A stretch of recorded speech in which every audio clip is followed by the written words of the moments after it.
Hello दोस्तों, स्वागत है आप सभी का आपके अपने study channel one platform job में।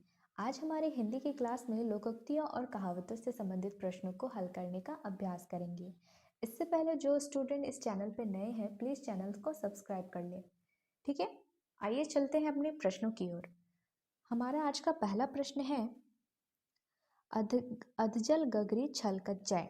अधजल गगरी छलकत जाए, इसका अर्थ बताना है आप सभी को। ठीक है, तो ऑप्शन नंबर ए है अल्पा द्वारा गर्भ प्रदर्शन। ऑप्शन नंबर बी है अत्यधिक बोलना। ऑप्शन नंबर सी है संभल कर ना चलना। या ऑप्शन नंबर डी है अपनी छोटी सी बात की प्रशंसा करना। क्या हो जाएगा इसका सही आंसर?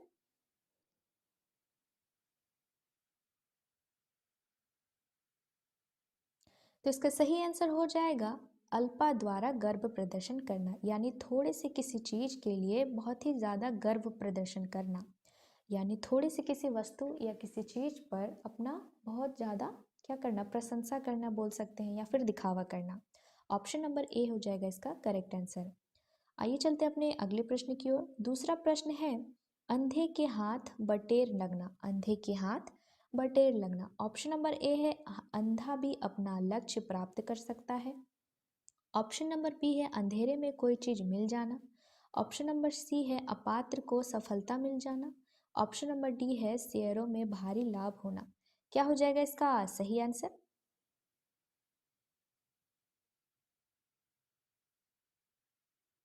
तो इसका सही आंसर है option number B. Sorry sorry, इसका सही आंसर है ऑप्शन नंबर सी।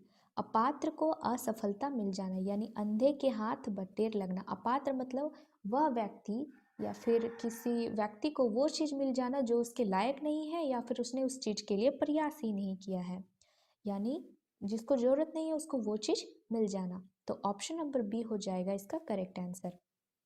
आइए चलते हैं अपने अगले प्रश्न की ओर। अगला प्रश्न है, आगे नाथ ना पीछे पागा। आगे नाथ ना पीछे पागा। ऑप्शन नंबर ए है पूर्ण स्वतंत्र। ऑप्शन नंबर बी है अपने मन की कहना। या ऑप्शन नंबर सी बंधन रहित होना। या ऑप्शन नंबर डी है इधर उधर भागना। क्या हो जाएगा इसका करेक्ट आंसर?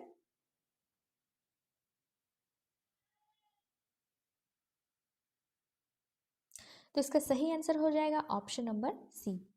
आगे नाथ ना पीछे पागा का अर्थ है बंधन रहित होना, यानी हर तरह के बंधन से मुक्त हो जाना। ठीक है, आइए चलते हैं अपने अगले प्रश्न की ओर। अगला प्रश्न है, ओखली में सिर दिया तो मूसलों का क्या डर। ओखली में सिर दिया तो मूसलों का क्या डर। इसके ऑप्शंस हैं, ऑप्शन नंबर ए मुसीब मूर्ख के साथ मित्रता करने पर हानि ही होती है। ऑप्शन नंबर बी है मुसीबतों से घबराना किसी प्रकार से उचित नहीं है। ऑप्शन नंबर सी है ओछे व्यक्ति किसी को लाभ नहीं पहुंचा सकते। या ऑप्शन नंबर डी कठिन काम शुरू करने पर कष्ट तो सहन करना ही पड़ते हैं। क्या हो जाएगा इसका सही आंसर?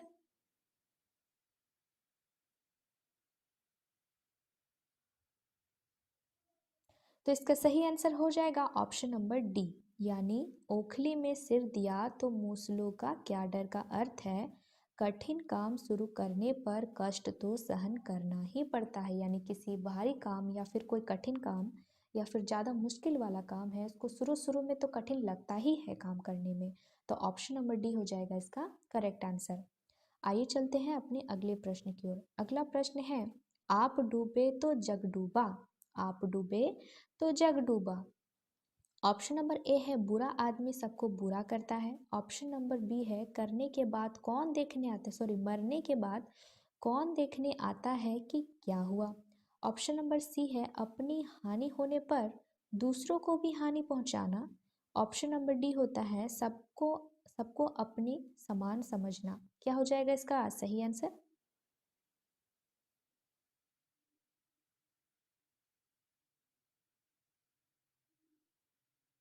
तो ऑप्शन नंबर सी हो जाएगा इसका करेक्ट आंसर। अपनी हानि होने पर दूसरों को भी हानि पहुंचाना, यानी आप डूबे तो जग डूबा।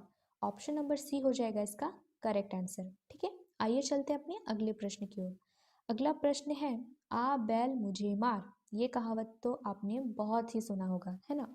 ऑप्शन नंबर ए है छेड़छाड़ करना। ऑप्शन नंबर बी है जानबूझकर मुसीबत में पड़ना। ऑप्शन नंबर सी है बलशाली के सामने वीरता दिखाना। या ऑप्शन नंबर डी है कायर होते हुए भी वीरता का प्रदर्शन करना। क्या हो जाएगा इस कहावत का सही अर्थ?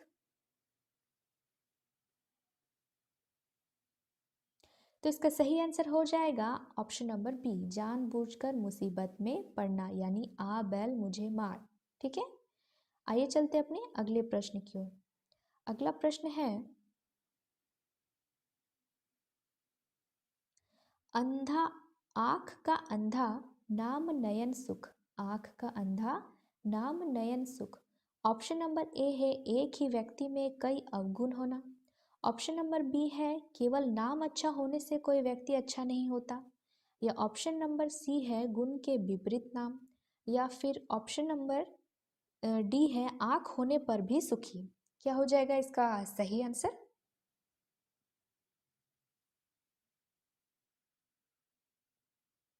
तो इसका सही आंसर हो जाएगा ऑप्शन नंबर सी, गुण के विपरीत नाम। यानी आंख का अंधा नाम का नयन सुख का अर्थ होता है गुण के विपरीत नाम। यानी आदमी चोर है और उसका नाम क्या है? राम है। क्या है? नाम है, राम है। तो यानी इसका सही आंसर हो जाएगा ऑप्शन नंबर सी। आइए चलते हैं अपने अगले प्रश्न की ओर। अगला प्रश्न है, आँख पावे आँख तो पतियाए, अंधा पावे आँख तो पतियाए। ऑप्शन नंबर ए है सबसे मूल्यवान वस्तु प्राप्त करके प्रसन्न होना। ऑप्शन नंबर बी है अभिष्ट की प्राप्ति होने पर विश्वास का जमना। ऑप्शन नंबर सी है असंभव की चाह होना। या ऑप्शन नंबर डी है असंभव को संभव कर दिखाना। क्या हो जाएगा इसका सही आंसर?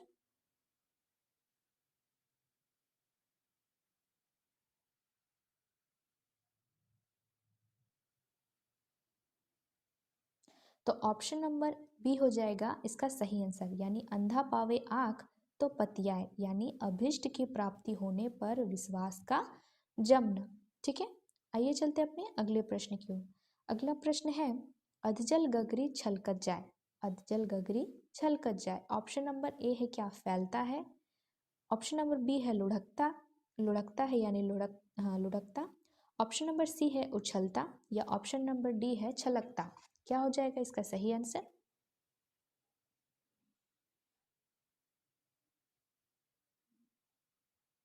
तो ऑप्शन नंबर बी हो जाएगा इसका करेक्ट आंसर, लुढ़कता। ठीक है, आइए चलते अपने अगले प्रश्न की ओर।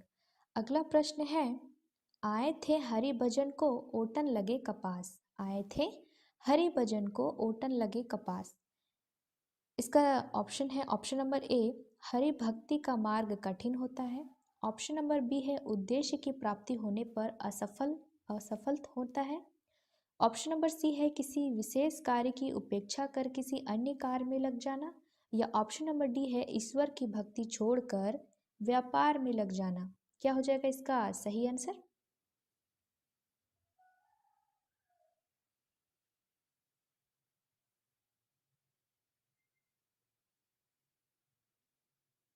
तो इसका सही आंसर हो जाएगा ऑप्शन नंबर सी, किसी कार्य विशेष की उपेक्षा कर किसी अन्य कार्य में लग जाना। यानी कि किसी जो काम के लिए आए थे वो काम छोड़कर किसी अन्य काम में लग जाना। यानी आए थे हरि भजन को ओटन लगे कपास का सही आंसर क्या हो जाएगा? Option number C. आइए चलते हैं अपने अगले प्रश्न की ओर। अगला प्रश्न है, अब पछताएत होत क्या जब चिड़िया चुग गई खेत। ऑप्शन नंबर ए है समय रहते काम करना चाहिए। ऑप्शन नंबर बी है समय पर काम ना करने के बाद पछताना पड़ता है। ऑप्शन नंबर सी है नष्ट फसल की रखवाली बेकार है। या ऑप्शन नंबर डी हो जाएगा अपने सम्मान की रक्षा पहले ही करनी चाहिए। तो इस कहावत का क्या अर्थ हो जाएगा?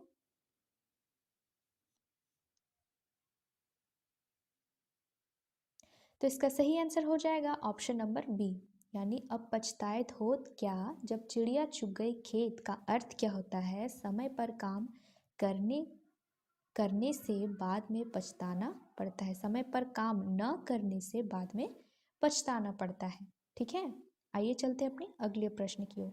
अगला प्रश्न है, अपनी डफली अपना राग। अपनी डफली अपना राग यानी कि स्वतंत्र होना। दूसरा है अपना दुखड़ा रोना। तीसरा है संगठन का अभाव। या चौथा है सबका अपने अपने मन के अनुसार चलना। क्या हो जाएगा इसका सही आंसर?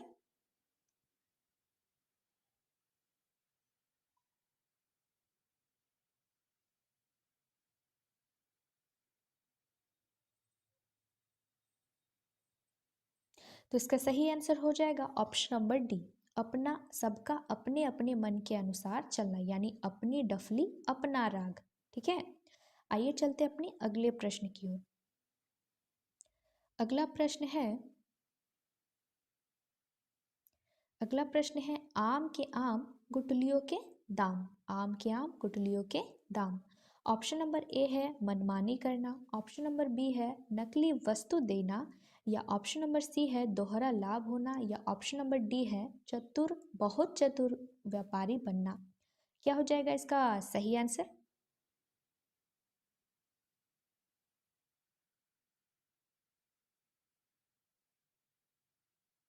तो इसका सही आंसर हो जाएगा ऑप्शन नंबर सी, यानी आम के आम गुठलियों के दाम का अर्थ क्या होता है? दोहरा लाभ होना, यानी डबल प्रॉफिट होना। ठीक है, ऑप्शन नंबर सी हो जाएगा इसका करेक्ट आंसर। आइए चलते हैं अपने अगले प्रश्न की ओर। अगला प्रश्न है अपनी करनी पार उतरनी। अपनी करनी पार उतरनी। ऑप्शन नंबर ए है कर्म का फल अवश्य मिलता है, ऑप्शन नंबर बी है बुरे कार्य करना, ऑप्शन नंबर सी है साधुता दिखाना, या ऑप्शन नंबर डी किसी के साथ अच्छा व्यवहार न करना। क्या हो जाएगा इसका सही आंसर?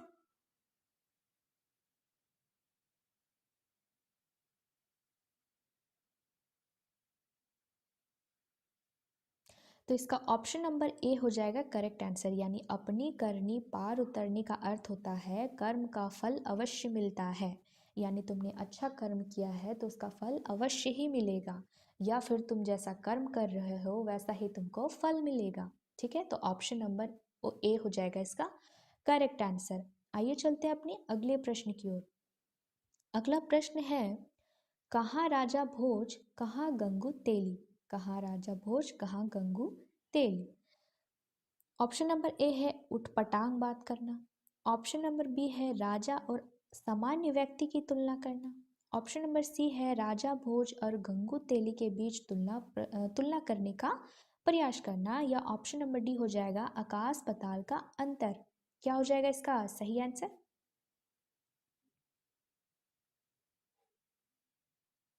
तो इसका सही आंसर हो जाएगा ऑप्शन नंबर डी, यानी आकाश पताल का अंतर करना। कहाँ राजा भोज कहाँ गंगू तेली का अर्थ क्या होता है? आकाश पताल का अंतर करना, यानी दो अलग अलग चीजों का तुलना करना, एक समान होने की तुलना करना। ठीक है, आइए चलते अपने अगले प्रश्न की ओर। अगला प्रश्न है राम नाम जपना पराया माल अपना। राम नाम जपना पराया माल अपना। ऑप्शन नंबर ए है दान करना, ऑप्शन नंबर बी है सर्वज्ञ होना, ऑप्शन नंबर सी है धोखे से धन जमा करना, या ऑप्शन नंबर डी है दूसरों से सहानुभूति रखना। क्या हो जाएगा इसका सही आंसर?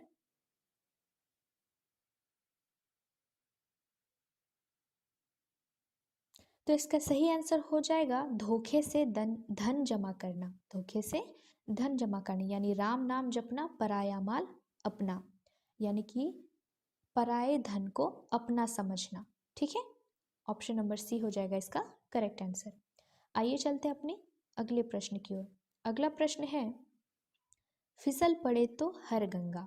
फिसल पड़े तो हर गंगा।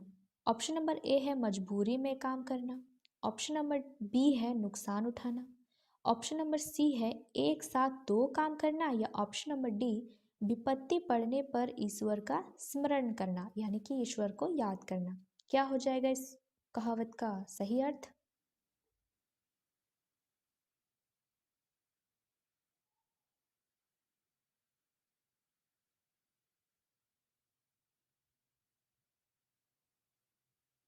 तो इसका सही आंसर हो जाएगा ऑप्शन नंबर डी, विपत्ति पड़ने पर ईश्वर का स्मरण करना। ठीक है, फिसल पड़े तो हर गंगा। ठीक है, ऑप्शन नंबर डी हो जाएगा इसका करेक्ट आंसर। आइए चलते हैं अपने अगले प्रश्न की ओर।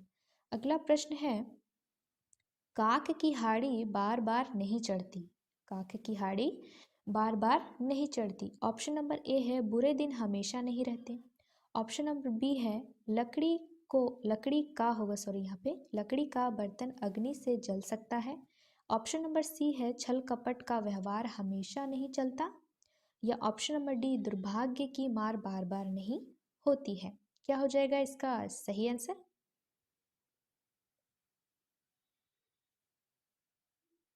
तो ऑप्शन नंबर सी हो जाएगा इसका करेक्ट आंसर। छल कपट का व्यवहार हमेशा नहीं चलता है, यानी काक की हाड़ी बार बार नहीं चढ़ती। ठीक है, आइए चलते हैं अपने अगले प्रश्न की ओर। अगला प्रश्न है, अगला प्रश्न है कोई दूर घाट तो कोई वीर घाट, कोई दूर घाट तो कोई वीर घाट का अर्थ क्या होना चाहिए? बार बार कथन बदलना। ऑप्शन नंबर बी है तालमेल ना होना। ऑप्शन नंबर सी है तितिर बितिर होना। या फिर ऑप्शन नंबर डी बहुत चालाक होना। क्या हो जाएगा इसका सही आंसर?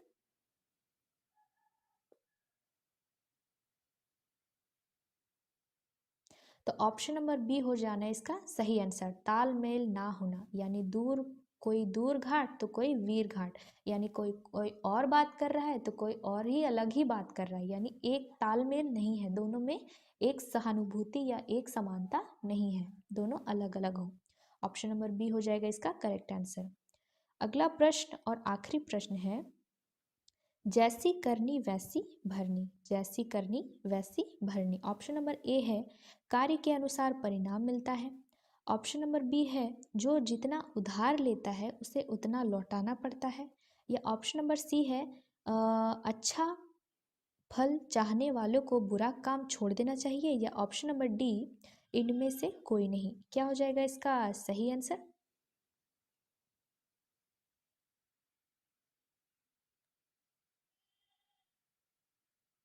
तो इसका सही आंसर हो जाएगा ऑप्शन नंबर ए, कार्य के अनुसार परिणाम मिलता है। यानी जैसा करोगे वैसा ही भरोगे। अच्छा काम करने पर अच्छा होता है, बुरा काम करने पर बुरा ही होता है। सर्ग से संबंधित प्रश्नों को हल करने का अभ्यास करेंगे। ठीक है, तो आइए शुरुआत करते हैं। आज का पहला प्रश्न है, क्रिया के जिस रूप से कार्य के होने अथवा करने का समय का ज्ञान हो उसे क्या कहते हैं? यानी कि क्रिया के जिस रूप से किसी कार्य के होने या करने का समय का पता चलता है उसे क्या कहते हैं? ऑप्शन नंबर ए है वाच्य। ऑप्शन नंबर बी है काल। ऑप्शन नंबर सी है संज्ञा। या ऑप्शन नंबर डी क्रिया। क्या हो जाएगा इसका सही उत्तर? तो इसका सही उत्तर हो जाएगा ऑप्शन नंबर बी, कि क्रिया के जिस रूप से किसी कार्य के होने या करने का समय का पता चलता है उसे क्या कहते हैं? काल। Option number B is the correct answer. ठीक है, आइए चलते हैं अपने अगले प्रश्न की ओर। अगला प्रश्न है, काल के मूल प्रकार निम्नलिखित में से कौन है? मतलब प्रकार पूछ रहा है, काल के प्रकार कितने होते हैं, कौन कौन से हैं? ठीक है, ऑप्शन नंबर ए है भूतकाल। ऑप्शन नंबर बी वर्तमान काल। ऑप्शन नंबर सी भविष्यत काल। या ऑप्शन नंबर डी उपरोक्त सभी। क्या हो जाएगा इसका सही आंसर? तो ऑप्शन नंबर डी हो जाएगा इसका करेक्ट आंसर, उपरोक्त सभी। भूतकाल, वर्तमान काल और भविष्य काल तीनों क्या होते हैं? काल के प्रकार होते हैं। आइए चलते हैं अपने अगले प्रश्न पर। अगला प्रश्न है, कल वर्षा हुई थी इस वाक्य में क्रिया किस काल की है? कल वर्षा हुई थी इस वाक्य में क्रिया जो है वो किस काल में है, मतलब किस समय की किस समय के बारे में बता रहा है? ऑप्शन नंबर ए है वर्तमान काल। ऑप्शन नंबर बी है भविष्यत काल। ऑप्शन नंबर सी भूतकाल। या ऑप्शन नंबर डी अपूर्ण वर्तमान काल। क्या हो जाएगा इसका सही आंसर? तो इसका सही आंसर हो जाएगा ऑप्शन नंबर सी भूतकाल। देखिए सेंटेंस में क्या लिखा हुआ है, था थे थी, ये जिसमें भी लगा रहता है ये पास्ट के बारे में बताता है, यानी भूतकाल के बारे में बताता है जो काम हो चुका है। ठीक है, तो ऑप्शन नंबर सी हो जाएगा इसका करेक्ट आंसर। आइए चलते हैं अपने अगले प्रश्न की ओर। अगला प्रश्न है, वह पत्र लिख रहा है इस वाक्य में किस क्रिया का संबंध किस काल से है? भूतकाल, वर्तमान काल, आसन्न काल या भविष्यत काल। क्या हो जाएगा इसका सही आंसर?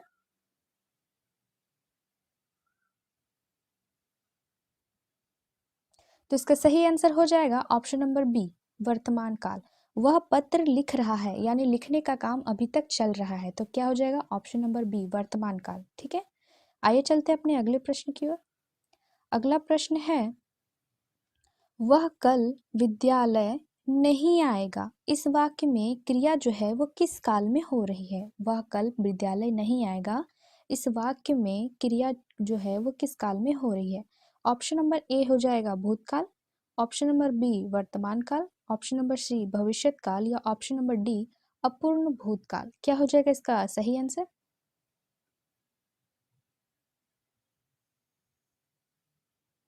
तो इसका सही आंसर हो जाएगा ऑप्शन नंबर सी भविष्यत काल। ये देखिए यहाँ पे लिखा हुआ है वह कल विद्यालय नहीं आएगा, जिसमें भी ग गे गी रहता है वो क्या होता है? काम अभी होना है, हुआ नहीं है और ना ही हो रहा है। काम अभी होने वाला है आने वाले समय में। तो इसको क्या कहते हैं? भविष्य काल। Option number C. आइए चलते हैं अपने अगले प्रश्न की ओर।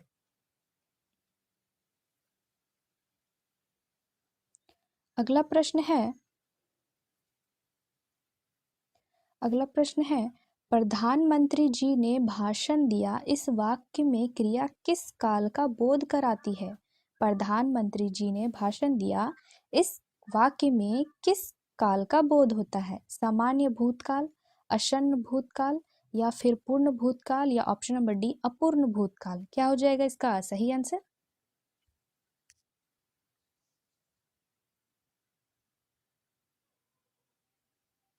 तो इसका सही आंसर हो जाएगा ऑप्शन नंबर ए सामान्य भूतकाल। यह भूतकाल का ही एक प्रकार है, सामान्य भूतकाल। सामान्य भूतकाल वह होता है जहां बीते हुए समय यानी कि बीते हुए काल में क्रिया के सामान्य रूप में होने वाले का बोध होता है, वो सामान्य भूतकाल होता है। ठीक है, आइए चलते अपने अगले प्रश्न की ओर। अगला प्रश्न है, सड़क बनाने का काम चल रहा है, इस वाक्य में क्रिया किस काल का सूचक है? सामान्य वर्तमान, अपूर्ण वर्तमान, संदिग्ध वर्तमान, या ऑप्शन नंबर डी सामान्य भूत। क्या हो जाएगा इसका सही आंसर? तो इसका सही आंसर हो जाएगा ऑप्शन नंबर बी अपूर्ण वर्तमान काल। सड़क बनाने का काम चल रहा है, इस वाक्य में क्रिया किस काल का सूचक है? तो ऑप्शन नंबर बी हो जाएगा अपूर्ण वर्तमान काल। अपूर्ण वर्तमान काल का ही एक क्या है? प्रकार है। अपूर्ण वर्तमान काल वह होता है जहां कार्य का आरंभ होकर चल रहा है और पूरा नहीं हुआ है, उसका बोध कराता हो, वो होता है अपूर्ण वर्तमान काल। जैसे कि यहाँ पे बोल रहा है सड़क बनाने का काम क्या है? अभी तक चल ही रहा है, अभी खत्म नहीं हुआ है। तो क्या हो जाएगा? अपूर्ण वर्तमान काल, क्योंकि वर्तमान काल में हो रहा है इसलिए वर्तमान काल लगा हुआ है। ठीक है, आइए चलते हैं अपने अगले प्रश्न की ओर। अगला प्रश्न है, माली बगीचे में फूल तोड़ता होगा, इस वाक्य में क्रिया किस काल का बोध कराती है? ऑप्शन नंबर ए है सामान्य वर्तमान, ऑप्शन नंबर बी है अपूर्ण वर्तमान, ऑप्शन नंबर सी संदिग्ध वर्तमान, या ऑप्शन नंबर डी सामान्य भूत। क्या हो जाएगा इसका सही आंसर?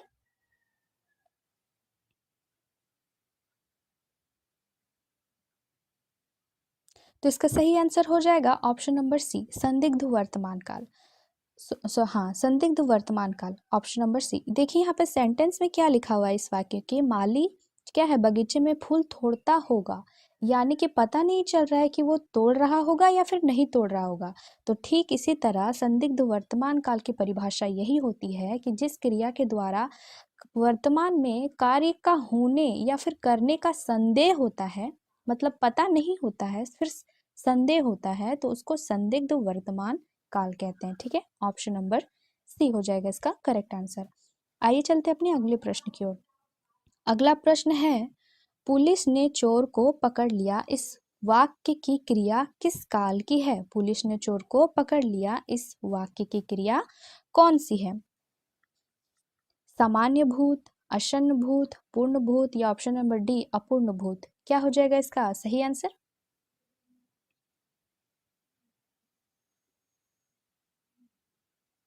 तो ऑप्शन नंबर डी हो जाएगा करेक्ट आंसर अपूर्ण भूत। अपूर्ण भूत काल वह काल होता है, सॉरी सॉरी माय मिस्टेक, इसका ऑप्शन नंबर बी हो जाएगा, सॉरी मैंने ध्यान नहीं दिया। पुलिस ने चोर को पकड़ लिया, आसन्न भूतकाल हो जाएगा इसका सही आंसर। आसन्न भूतकाल वह होता है जिस काल में यह ज्ञात होता है कि क्रिया कुछ ही देर पहले समाप्त हुई है, उसे आसन्न भूतकाल कहते हैं। जैसे कि यहाँ सेंटेंस में क्या बोला गया है कि पुलिस ने पुलिस ने चोर को पकड़ लिया, यानी कि वो क्रिया थोड़ी ही देर पहले समाप्त हुई है। तो इसका मतलब ये है कि ये आसन्न भूतकाल की बात कर रहा है, और आसन्न भूतकाल भूतकाल का ही एक प्रकार है, और भूतकाल का 6 प्रकार होता है, उनमें से एक क्या है, आसन्न भूतकाल है। ठीक है, ऑप्शन नंबर बी हो जाएगा इसका करेक्ट आंसर। आइए चलते हैं अपने अगले प्रश्न की ओर। अगला प्रश्न है, वर्षा वर्षा समय पर होती तो फसल खराब नहीं होती, इस वाक्य में क्रिया किस काल की है? पहला है संदिग्ध भूत, दूसरा है हेतु हेत मद भूत, तीसरा है अपूर्ण भूत, या चौथा असन्न भूत। क्या हो जाएगा इसका सही आंसर?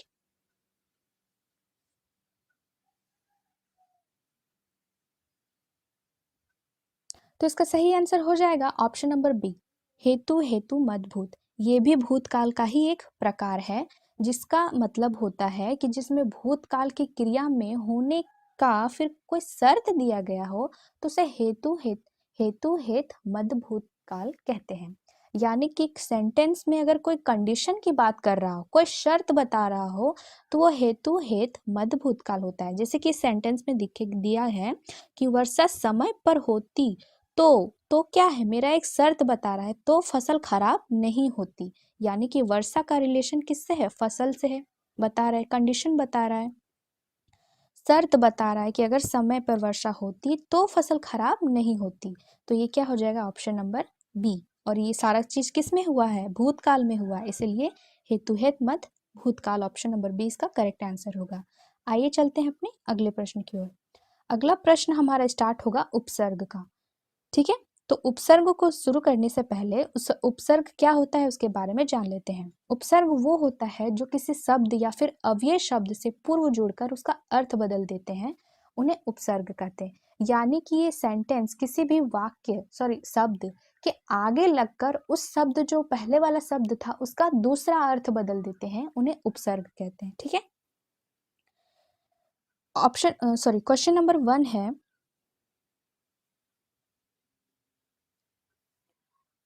क्वेश्चन नंबर 1 है, अत्यंत शब्द में किस उपसर्ग का प्रयोग हुआ है? यहाँ एक शब्द दिया गया है अत्यंत, उसमें किस उपसर्ग का प्रयोग हुआ है? ऑप्शन नंबर ए है अ, ऑप्शन नंबर बी है अति, ऑप्शन नंबर सी है अ, या फिर ऑप्शन नंबर डी उत। क्या हो जाएगा इसका सही आंसर? तो इसका सही आंसर हो जाएगा ऑप्शन नंबर बी अति। अति का अर्थ क्या होता है, बहुत अधिक। क्या होता है, बहुत अधिक। तो अत्यंत का भी तो अर्थ वही होता है। तो अति जो है वो शब्द के आगे लगा हुआ है। ठीक है, अत्यंत, अत्यंत मतलब बहुत अधिक, और अति का भी अर्थ होता है बहुत अधिक। ठीक है, तो ऑप्शन नंबर बी हो जाएगा इसका करेक्ट आंसर। आइए चलते अपने अगले प्रश्न की ओर। अगला प्रश्न है, अनुचित शब्द में किस उपसर्ग का प्रयोग हुआ है? अनुचित शब्द में किस उपसर्ग का प्रयोग हुआ है? ऑप्शन नंबर ए अनु, ऑप्शन नंबर बी अन, ऑप्शन नंबर सी अ, या फिर ऑप्शन नंबर डी अ। क्या हो जाएगा इसका सही आंसर?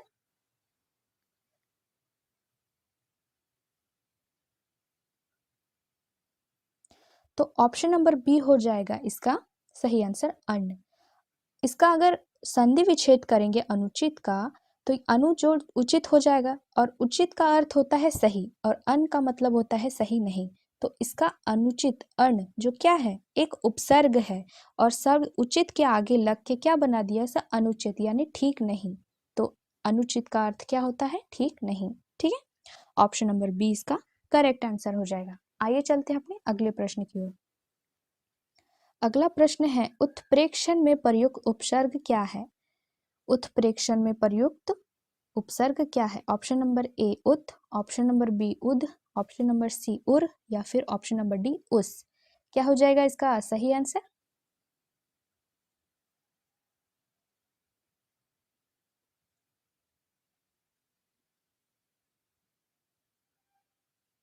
तो ऑप्शन नंबर ए हो जाएगा इसका करेक्ट आंसर। उत्प्रेक्षण का अगर संधि विच्छेद करें तो उत जो है आगे लगा हुआ है, आगे लगे हुए शब्द को ही उपसर्ग कहते हैं, और यहाँ पे उत जो है ऑप्शन नंबर एक में है। ठीक है, आइए चलते अपने अगले प्रश्न की ओर। अगला प्रश्न है, दुष्कर्म में प्रयुक्त उपसर्ग क्या है?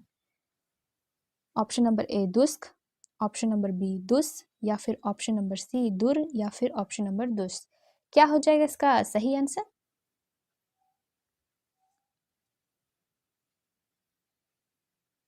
तो ऑप्शन नंबर बी हो जाएगा इसका करेक्ट आंसर। कर्म क्या होता है, कर्म के बारे में तो आपको पता ही होगा, लेकिन आगे उपसर्ग लग गया दुष्कर्म, यानी बुरा काम करना कुछ, है ना। तो दुष् क्या हो गया मेरा, एक उपसर्ग हो गया, ठीक है। तो ऑप्शन नंबर बी हो जाएगा इसका करेक्ट आंसर। आइए चलते अपने अगले प्रश्न की ओर। अगला प्रश्न है वियोग में प्रयुक्त उपसर्ग क्या है? ऑप्शन नंबर ए वी, ऑप्शन नंबर बी योग, ऑप्शन नंबर सी वे, या ऑप्शन नंबर डी वय। क्या हो जाएगा इसका करेक्ट आंसर?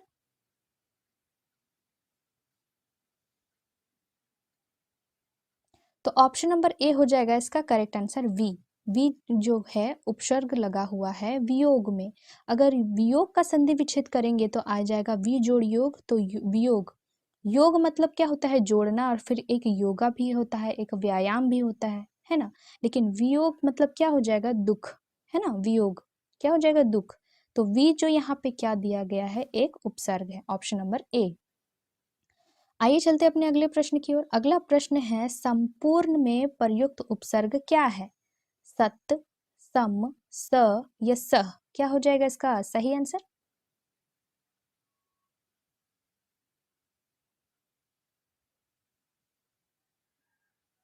तो इसका सही आंसर हो जाएगा ऑप्शन नंबर बी सम। संपूर्ण मतलब क्या होता है, पूरा, और सम मतलब अगर उसमें सम का उपसर्ग लगा दिया जाए तो उसका अर्थ निकलता है सह, बहुत सारा, सब पूर्ण, मतलब सभी को मिला के जो पूर्ण हो जाए, है ना। संपूर्ण मतलब सब, ठीक है। तो ऑप्शन नंबर बी हो जाएगा इसका करेक्ट आंसर। सम जो है एक उपसर्ग है, ठीक है। आइए चलते हैं अपने अगले प्रश्न की ओर।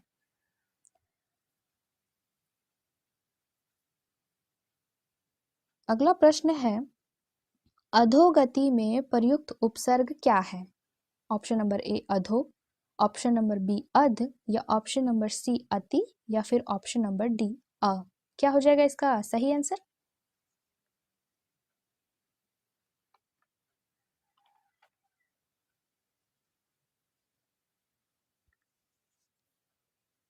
तो इसका सही आंसर हो जाएगा ऑप्शन नंबर बी अध। अध का मतलब क्या होता है, आधा, ठीक है। और गति का मतलब तो आप सभी को पता है। तो अध यहाँ क्या है, एक उपसर्ग है, ठीक है।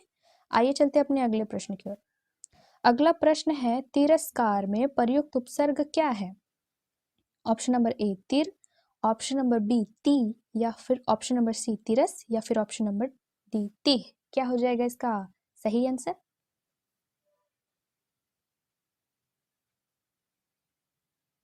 तो इसका सही आंसर हो जाएगा ऑप्शन नंबर सी तिरस।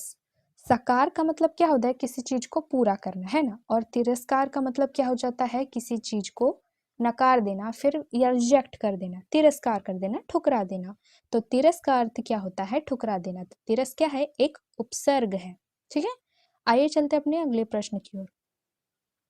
अगला प्रश्न है अलंकार में प्रयुक्त उपसर्ग क्या है? अल, अलम, अ, या फिर अन। क्या हो जाएगा इसका सही आंसर?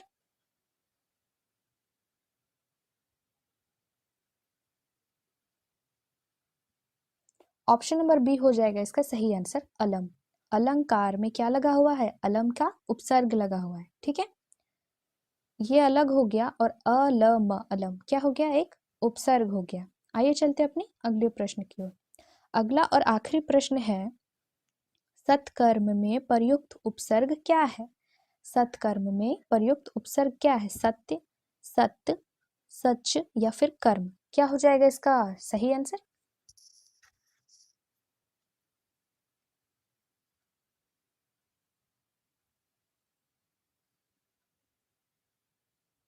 तो इसका सही आंसर हो जाएगा ऑप्शन नंबर सी सत्य। अगर सत्य कर्म का संधि विच्छेद किया जाए तो कर्म क्या है मेरा, एक काम को कहते हैं, कर्म को, कार्य को, ठीक है। और सत्य का मतलब होता है सत अच्छा चीजें। और संधि से रिलेटेड प्रश्नों को हल करने का अभ्यास करेंगे, ठीक है। तो उससे पहले जान लेते हैं प्रत्यय क्या होता है, ठीक है। प्रत्यय वो शब्द होते हैं जो किसी शब्द के आखिर में, अंतिम में, या बोले तो लास्ट में लगकर मूल शब्द जो होते हैं उसका अर्थ बदल देते हैं, यानी कि शब्द कुछ और होता है और उसके लास्ट में लग कर कुछ और अर्थ निकाल देते हैं, उनको प्रत्यय कहते हैं। ठीक है, उससे से रिलेटेड क्वेश्चन नंबर 1 है, शिक्षक शब्द में प्रयुक्त प्रत्यय क्या है? शिक्षक शब्द में प्रयुक्त प्रत्यय क्या है? क, अक, एक या फिर छक? क्या हो जाएगा शिक्षक में प्रयुक्त प्रत्यय?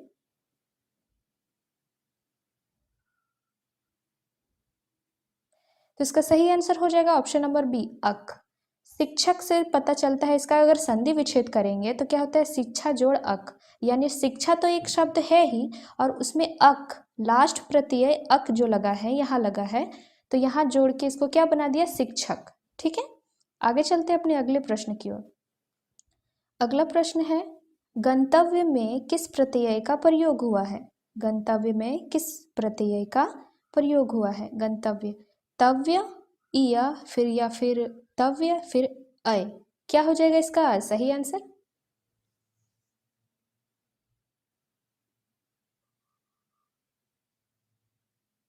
तो इसका सही आंसर हो जाएगा ऑप्शन नंबर सी, तव्य। गंतव्य में आखिर में शब्द क्या लगता है, जैसे कि मैंने बताया कि प्रत्यय क्या होता है जो शब्द के अंतिम में लगता है, तो यहाँ पे लगा है, यानी कि क्या लगा है, तव्य। ठीक है, गंतव्य। और जैसे कि इसका गंतव्य का और एक एग्जाम्पल तव्य और किस में लग सकता है, जैसे कि कर्तव्य, उसमें भी क्या लगा है, तव्य प्रत्यय लगा है। ठीक है, आगे चलते हैं अपने अगले प्रश्न की ओर। अगला प्रश्न है, आगमन में प्रयुक्त प्रत्यय क्या है? मन, न, अन या फिर अमन? क्या हो जाएगा इसका सही आंसर? सॉरी, ये क्वेश्चन हम छोड़ देते हैं, अगले में चलते हैं, इसमें कुछ रॉन्ग है। ठीक है, आगे चलते हैं क्वेश्चन नंबर 4। क्वेश्चन नंबर 4 ये कहता है, वस्त्र में किस प्रत्यय का प्रयोग हुआ है? वस्त्र में किस प्रत्यय का प्रयोग हुआ है? ऑप्शन नंबर ए है सत्र, ऑप्शन नंबर बी त्र, ऑप्शन नंबर सी वास या ऑप्शन नंबर डी अत्र? क्या लगा है इसमें प्रत्यय?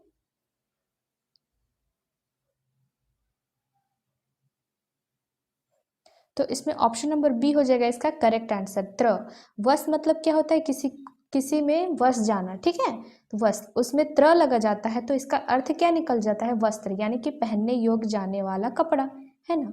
तो त्र हो जाएगा इसका सही आंसर, इसमें त्र प्रत्यय लगा है। आगे चलते हैं अपने अगले प्रश्न की ओर। अगला प्रश्न है, अड़ियल शब्द में प्रयुक्त प्रत्यय क्या है? ईयल, ऑप्शन नंबर बी है अल, ऑप्शन नंबर सी है अ या ऑप्शन नंबर डी यल? क्या हो जाएगा इसका सही आंसर?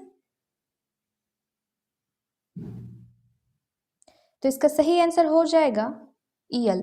क्या लगा है इसमें? ऑप्शन नंबर ए, ईयल। ईयल प्रत्यय लगा है अड़ियल में। ठीक है, आइए चलते अपने अगले प्रश्न की ओर। अगला प्रश्न है, पैतृक में प्रयुक्त प्रत्यय क्या है? क, त्रिक, इक या फिर रिक? क्या हो जाएगा इसका सही आंसर?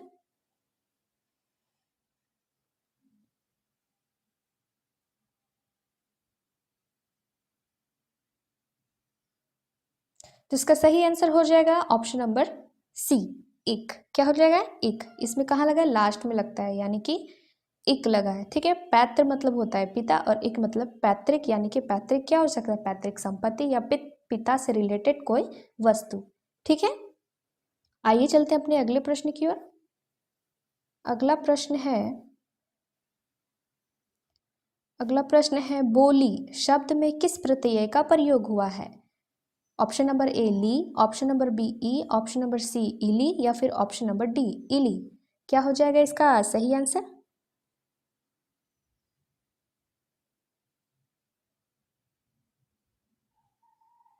तो इसका सही आंसर हो जाएगा ऑप्शन नंबर बी, ई प्रत्यय लगा है। अगर इसका संधि विच्छेद करेंगे, यानी कि इसका बोलना एक प्रकार होता है, हम लोग जो बोलते हैं वो बोलना, और अगर इसमें ई लगा देते हैं तो या बोली मतलब किसी का बोलने का प्रकार, है ना, कि उसकी बोली ठीक ठीक नहीं है, यानी कि इसके बोलने का तरीका ठीक नहीं है, एक प्रकार से तरीका आ जा रहा है, तो इसका अर्थ बदल जा रहा है, और यही क्या होता है, प्रत्यय की परिभाषा होती है। ठीक है, ऑप्शन नंबर बी हो जाएगा इसका करेक्ट आंसर। आइए चलते अपने अगले प्रश्न की ओर। अगला प्रश्न है, नवीन शब्द में प्रयुक्त प्रत्यय क्या है? ऑप्शन नंबर ए न, ऑप्शन नंबर बी विन या ऑप्शन नंबर सी इन या ऑप्शन नंबर डी इन? क्या हो जाएगा इसका सही आंसर?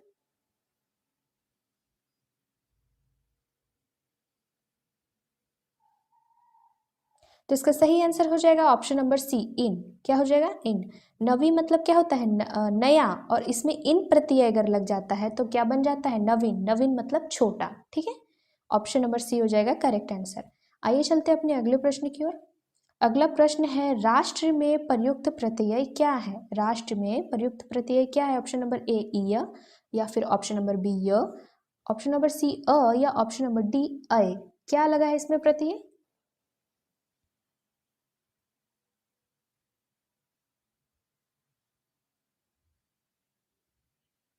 तो ऑप्शन नंबर ए हो जाएगा इसका करेक्ट आंसर, ये। अगर इसको देखा जाए तो ईया का प्रत्यय अगर हटा दे तो क्या बनेगा? राष्ट्र। राष्ट्र मतलब नेशन, है ना, किसी देश के बारे में बता रहा है। लेकिन ईया प्रत्यय लग जाने के बाद ये क्या बनता है? राष्ट्रीय, मतलब किसी देश का कोई राष्ट्रीय, नेशनल, है ना। तो इसमें क्या हो जाएगा? Option number A correct answer हो जाएगा, ईया प्रत्यय लगा है। आइए चलते हैं अपने अगले प्रश्न की ओर। अगला प्रश्न है, दासत्व में क्या प्रत्यय लगा है? त्व, या फिर अत्व, या फिर व, या फिर सत्व। क्या हो जाएगा इसका सही आंसर?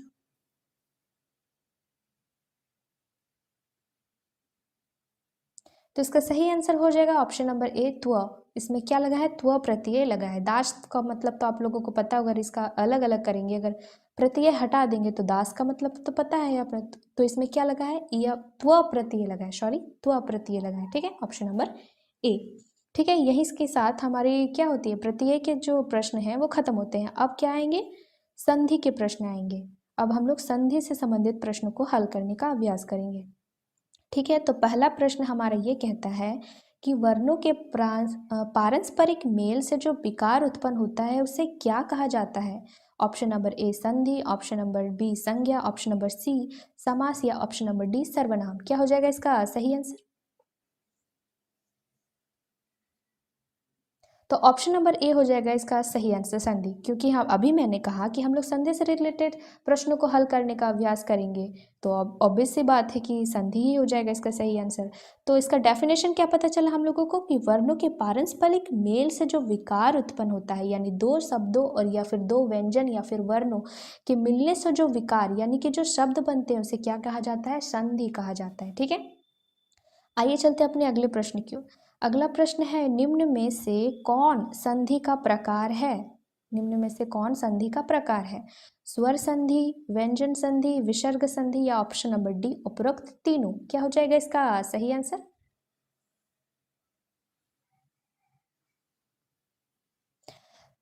तो ऑप्शन नंबर डी हो जाएगा इसका करेक्ट आंसर। संधि के कितने प्रकार होते हैं? तीन प्रकार। क्या? स्वर संधि, व्यंजन संधि, विसर्ग संधि। तो ऑप्शन नंबर डी हो जाएगा इसका करेक्ट आंसर। आइए चलते हैं अपने अगले प्रश्न की ओर। अगला प्रश्न है, निम्न में से कौन महर्षि शब्द का संधि विच्छेद है? यानी महर्षि शब्द का संधि विच्छेद क्या होगा? ऑप्शन नंबर ए मह जोड़ ऋषि, ऑप्शन नंबर बी मही जोड़ ऋषि, या फिर ऑप्शन नंबर सी महा जोड़ ऋषि, या ऑप्शन नंबर डी मह जोड़ ऋषि। क्या हो जाएगा इसका सही आंसर?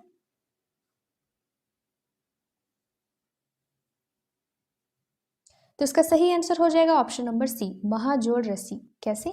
इसमें क्या लगा है? गुण संधि लगा है, और गुण संधि का नियम ये कहता है कि यदि अ प्लस आ, यानी अ के बाद अगर कोई स्वर आए, ठीक है, तो वो किस में बदल जाता है? र में बदल जाता है। किस में बदल जाता है? र में। ठीक है, तो यहाँ पे क्या लगा है? महर्षि, यानी यहाँ र की मात्रा लगी है, और यहाँ से निकलेगा अ, और यहाँ से निकलेगा री। ठीक है, तो क्या हो जाएगा इसका महर्षि सॉरी, क्या हो जाएगा? महर्षि इसका सही आंसर हो जाएगा। ठीक है, सॉरी सॉरी, एक मिस्टेक हो गया, मेजर मिस्टेक, इसको सुधारती हूँ मैं। यहाँ पे अ की मात्रा आएगी, अ की मात्रा आएगी, उसके बाद अगर कोई री की मात्रा आती है तो वो किस में परिवर्तित हो जाता है? र में परिवर्तित हो जाता है। ठीक है, तो इसका सही आंसर हो जाएगा ऑप्शन नंबर सी महर्षि। ठीक है, आइए चलते हैं अपने अगले प्रश्न की ओर। अगला प्रश्न है, निम्न में से कौन स्वागत का संधि विच्छेद है? निम्न में से कौन स्वागत का संधि विच्छेद है? ऑप्शन नंबर ए स्व जोड़गत, ऑप्शन नंबर बी सु जोड़ आगत, या ऑप्शन नंबर सी स्व जोड़ आगत, या ऑप्शन नंबर डी सौ जोड़ आगत। क्या हो जाएगा इसका सही आंसर?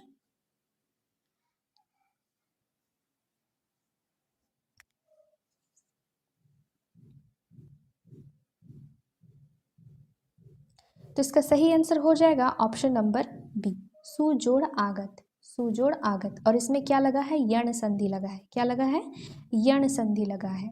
और यण संधि का नियम ये कहता है कि अगर कोई उ अक्षर के बाद, उ अक्षर के बाद क्या आता है, कोई स्वर आता है, कोई भी स्वर आता है, मान लो अ आया है यहाँ पे, तो वो किस में बदल जाता है, व में बदल जाता है। किस में, व में बदल जाता है। ठीक है, तो ऑप्शन नंबर बी हो जाएगा इसका करेक्ट आंसर। आइए चलते अपने अगले प्रश्न की ओर। अगला प्रश्न है, निम्न में से कौन संधि का शुद्ध रूप है। मतलब यहाँ को 4 ऑप्शन दिए गए हैं, उसमें से आपको बताना है कि कौन सा संधि विच्छेद जो है वो सही है। ठीक है, तो ऑप्शन नंबर ए है ने जोड़ अयन नयन, ऑप्शन नंबर बी गे जोड़ अक गायक, ऑप्शन नंबर सी भो जोड़ अन भवन, या ऑप्शन नंबर डी उपरोक्त सभी।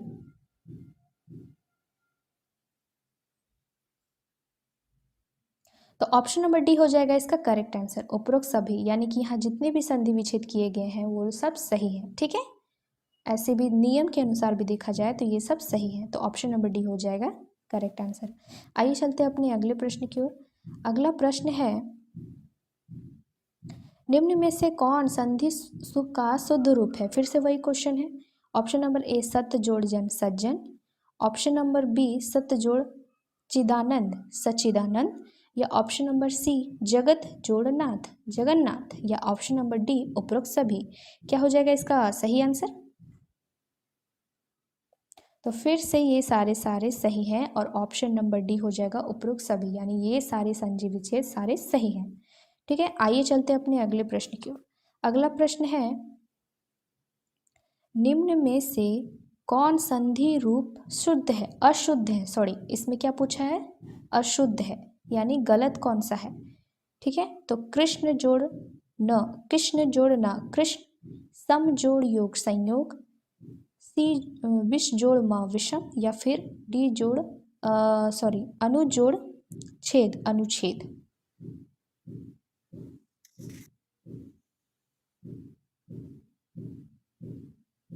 तो इसका सही आंसर क्या हो जाएगा, ऑप्शन नंबर सी विषम यहाँ पे गलत है, बाकी सारे सही है। ठीक है, आइए चलते हैं अपने अगले प्रश्न की ओर। अगला प्रश्न है, निम्न में से कौन सा संधि शुद्ध रूप है। ऑप्शन नंबर ए निह जोड़ जन निर्जन, ऑप्शन नंबर बी निह जोड़ आशा निराशा, या ऑप्शन नंबर सी निह जोड़ गुण निर्गुण, या ऑप्शन नंबर डी उपरोक्त सभी। क्या हो जाएगा इसका सही आंसर। तो इसका सही आंसर हो जाएगा ऑप्शन नंबर डी उपरोक्त सभी। ठीक है, आइए चलते हैं अपने अगले प्रश्न की ओर। अगला प्रश्न है, निम्न में से कौन सा संधि का अशुद्ध रूप है। ठीक है, अशुद्ध रूप पूछा है, ध्यान रखिएगा। ऑप्शन नंबर ए है पो जोड़ अन पवन, ऑप्शन नंबर बी निह जोड़ झर निर्झर, या ऑप्शन नंबर सी निह जोड़ अमल निर्मल, या ऑप्शन नंबर डी दूह दूह जोड़ गंध दुर्गंध। क्या हो जाएगा, कौन सा हो जाएगा गलत है।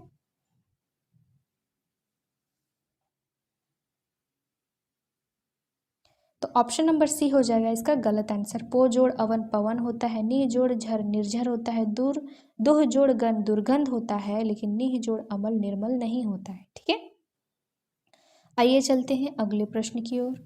अगला प्रश्न है, निम्न में से कौन संधि रूप शुद्ध है। मन मन जोड़ भाव मनोभाव, यश जोड़ दा यशोदा, अंत जोड़ निहित अंतर्निहित, या ऑप्शन नंबर डी उपरोक्त सभी। क्या हो जाएगा इसका सही आंसर। तो इसका सही आंसर हो जाएगा ऑप्शन नंबर डी उपरोक्त सभी। क्या है, सही है। आइए चलते हैं अपने अगले प्रश्न की ओर। अगला प्रश्न है, निम्न में से कौन सा संधि रूप शुद्ध है। ठीक है, अहम जोड़ कार अहंकार, ऑप्शन नंबर बी है अति जोड़ आवश्यक अत्यावश्यक, ऑप्शन नंबर सी है असिर जोड़ वाद आशीर्वाद, या ऑप्शन नंबर डी उपयुक्त सभी। क्या हो जाएगा इसका सही आंसर। तो इसका सही आंसर हो जाएगा ऑप्शन नंबर डी उपरोक्त सभी। ठीक है, आइए चलते हैं अपने अगले प्रश्न की ओर। अगला प्रश्न है, निम्न में से कौन संधि रूप शुद्ध है। ऑप्शन नंबर ए अवि जोड़कार आविष्कार, ऑप्शन नंबर बी इति जोड़ आति इत्यादि, ऑप्शन नंबर सी उत जोड़ लंघन उल्लंघन, ऑप्शन नंबर डी है उपरोक्त सभी। क्या हो जाएगा इसका सही आंसर। तो ये सारे सारे क्या हैं, सही हैं। ठीक है, ऑप्शन नंबर डी हो जाएगा इसका करेक्ट आंसर। आइए चलते हैं अपने अगले प्रश्न की ओर। अगला प्रश्न है, निम्न में से कौन सा संधि रूप शुद्ध है? ऑप्शन नंबर ए उत जोड़ घाटन उद्घाटन, ऑप्शन नंबर बी उत जोड़ चरण उच्चारण, या ऑप्शन नंबर सी उत जोड़ लास उल्लास, या ऑप्शन नंबर डी उपरोक्त सभी। क्या हो जाएगा इसका आंसर? तो फिर से ऑप्शन नंबर डी हो जाएगा, क्या है, सही है, उपरोक्त सभी। आइए चलते हैं अपने अगले प्रश्न की ओर। अगला प्रश्न है, निम्न में से कौन संधि का शुद्ध रूप है? ऑप्शन नंबर ए ऊपरी जोड़ युक्त उपर्युक्त, ऑप्शन नंबर बी उत जोड़ लेख उल्लेख, ऑप्शन नंबर सी किम जोड़ नर किन्नर, या ऑप्शन नंबर डी उपरोक्त सभी।